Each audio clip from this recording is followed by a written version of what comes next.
Hi, guys. We left off in chapter 38, and Mr. Maniac's kind of really missing the Beals house and Grayson and not really liking it here at the McNabb's house. So we are actually less than 10 chapters away from finishing this. Chapter 39. During the night, March doubled back and grabbed April by the scruff of the neck and flung it another week or two down the road. That is a great example of personification. We can't actually grab the months, but our author is saying that it was going by pretty quickly.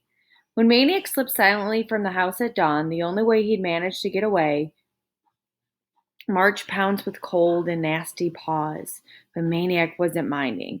The reunion had been ecstatic and tearful and nonstop happy, and inside he was pure July. He was half a block up Sycamore before he stopped tiptoeing. Minutes later, he crossed Hector. The streets were dry. An occasional scrap of chewed rawhide was all that remained of the worms.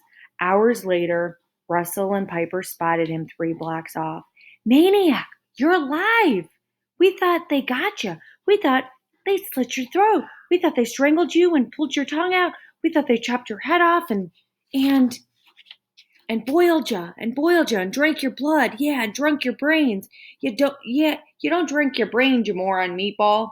Yeah, you do. Brains like milkshakes, like Dairy Queen. You can drink them with a straw. You can hear them sloshing if you shake your head hard enough. Listen, hey, get off my head. Hey, help. They were off and running. Maniac couldn't help laughing. In spite of their twisted, ludicrous impressions of the EastEnders, the concern and tears in their eyes had been genuine. They really had missed him.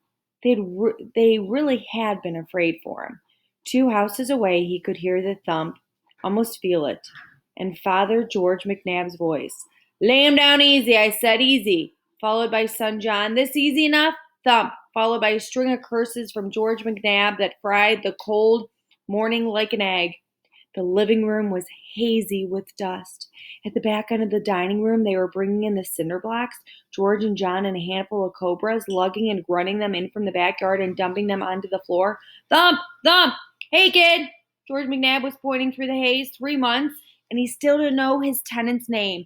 Get your lily hide over here. Start lugging these. Maniac waved. Later. Gotta go.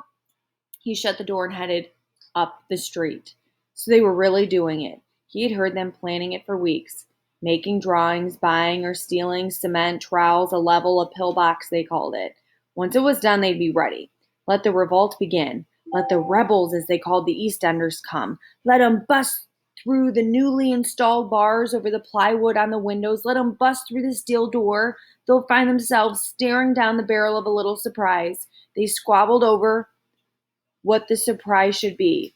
Uzi, AK-47, bazooka. Why? Maniac had asked Giant John one day. Why what? Why are you doing all this? To get ready. What else? Well, what do you think's gonna happen? What's gonna happen? Giant John swatted a squad of roaches from the kitchen table and sat down. What's gonna happen is one of these days they're gonna revolt. Who says? Who cares who says?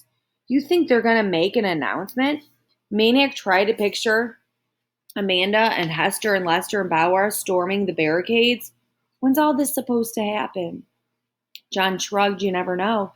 Maybe this summer. He jumped up, grabbed a beer from the fridge, flipped it open. They like to revolt in the summer, makes them itchy. They like to overrun the cities. This time, we'll be ready.